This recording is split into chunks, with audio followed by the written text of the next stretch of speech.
గ్రామీణ ప్రాంత విద్యార్థులకు కార్పొరేట్ తరహా విద్యను అందించాలన్న సంకల్పంతో స్నేహితులతో కలిసి ఏర్పాటు చేసిన తన సంస్థకు అటానమస్ గుర్తింపు రావడం సంతోషంగా ఉందని Rayalaseema institute of maintenance science విద్యాసంస్థ డైరెక్టర్ ఆనంద్ రెడ్డి తెలిపారు. 4 దశాబ్దాలకు పైగా సేవలందిస్తున్న విద్యాసంస్థకు ఇంతటి గొప్ప గుర్తింపు రావడానికి టీచింగ్, నాన్ టీచింగ్ సిబ్బంది కృషితో పాటు విద్యార్థులు వారి తల్లిదండ్రుల సహకారమే కారణమని అన్నారు. ఈ సందర్భంగా ఆయన మీడియా సమావేశంలో మాట్లాడుతూ అందరి అభిమానం, సహకారం తమ విద్యా సంస్థలపై ఎల్లప్పుడూ ఇలాగే ఉండాలని కోరుకుంటున్నామని అన్నారు.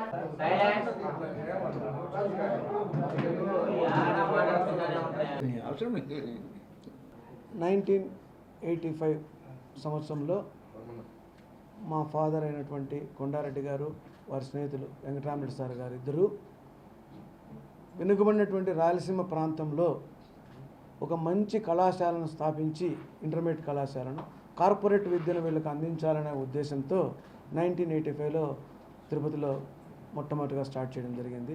అక్కడి నుంచి అంచెలంచెలుగా జూనియర్ కాలేజ్తో పాటు MBA, MCA, ఇంజనీరింగ్ కాలేజీలు స్థాపించడం జరిగింది. వాటితో పాటు BD కాలేజీలు, అగ్రికల్చర్ పాలిటెక్నిక్ కాలేజీ, లా కాలేజీ, ఇలా మీ అందరి తోడ్పాటుతో ఎన్నో విద్యా సంస్థలను స్థాపించడం జరిగింది. అలాగే 2009 సంవత్సరంలో ఈ టెక్నికల్ విద్యను ఇంకా ముందుకు తీసుకోవాలనే ఉద్దేశంతో మా రాయలసీమ విద్యా సంస్థలు సమీపంలో ఉన్నటువంటి గ్రామీణ ప్రాంతమైన గొల్లపల్లిలో సిద్ధార్థ ఇంజనీరింగ్ కాలేజీని స్థాపించడం జరిగింది.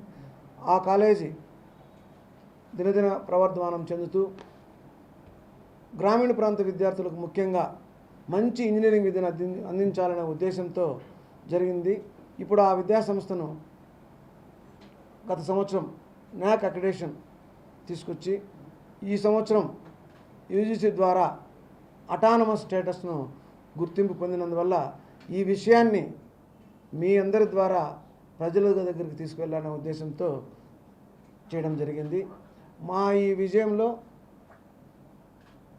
మా స్టాఫ్ మెంబర్సు, నాన్ టీచింగ్ సిబ్బంది అందరికంటే ముఖ్యంగా మీ అందరూ గత 40 సంవత్సరములుగా మా విద్యాసంస్థకు ఎంతో తోడ్పాటును అందించడం వల్ల ఈరోజు ఇంత స్టేజ్కి రాగలిగామని మేము సమాముఖంగా చెప్తున్నాను.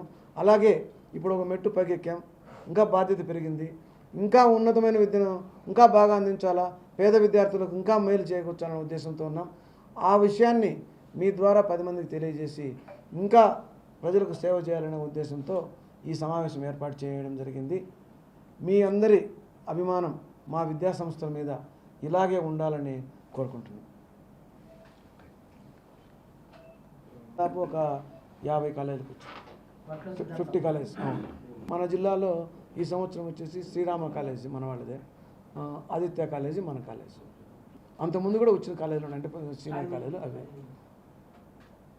గత ఆల్మోస్ట్ 80% ఆఫ్ ది స్టూడెంట్స్ను ప్లేస్మెంట్ చేస్తున్నాం. అంటే ఇక్కడ ఉండే విద్యార్థిని బట్టి అతని యొక్క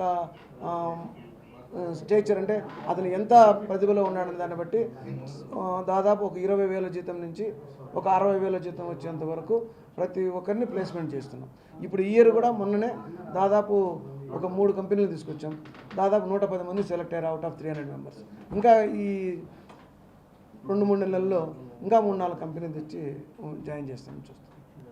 వీళ్ళందరికీ కూడా ఇంజనీరింగ్ స్టూడెంట్స్కు సెకండ్ ఇయర్ నుంచే ప్లేస్మెంట్ ట్రైనింగ్ ఇస్తాం. అందులో మేమేం ఛార్జ్ చేయం వాళ్ళకు, మేమే ఫ్యాకల్టీని పెట్టించేసి ఇంగ్లీషు, రీజనింగు, వర్బలు ఇట్లా అన్నింటిలో మేమే ట్రైనింగ్ ఇస్తున్నాం అందరికీ. అలాగే ఇంకోటి గర్వంగా చెప్పేది ఏమంటే మీ అందరం చెప్తున్నా, మా సంస్థలో 2009లో ఎవరైతే స్టాఫ్గా జాయిన్ అయినారో 90% ఆఫ్ ది స్టాఫ్ అట్లే రీటైన్ ఇప్పటి వరకు వర్క్ చేస్తున్నాం. ఈ మధ్య రీసెంట్గా వచ్చిన NAAC వాళ్ళు కూడా సేమ్ చూసారు. మేము ఇండియాలో చాలా వరకు కాలేజ్కి వెళ్ళాం, కానీ ఇట్లా 90% ఆఫ్ ది స్టాఫ్ రీటైన్ అయిన కాలేజీ ఇంతవరకు చూడలేదు. అంటే వాళ్లకు మనకుండే బాండింగ్ వల్లే ఈ విధంగా జరిగిందని చెప్తున్నాం. హైలీ క్వాలిఫైడ్ అందరూ కూడా 2009లో మేము స్టార్ట్ చేసేవి వచ్చి యంగ్గా ఉండి అప్పుడప్పుడే టీచింగ్ ఫీల్డ్లో మేము ఉండాలనే ఉద్దేశంతో వచ్చిన వాళ్ళందరూ ఈరోజు ఆల్మోస్ట్ 32 మంది PhDలు తీసుకునేసారు అందరూ.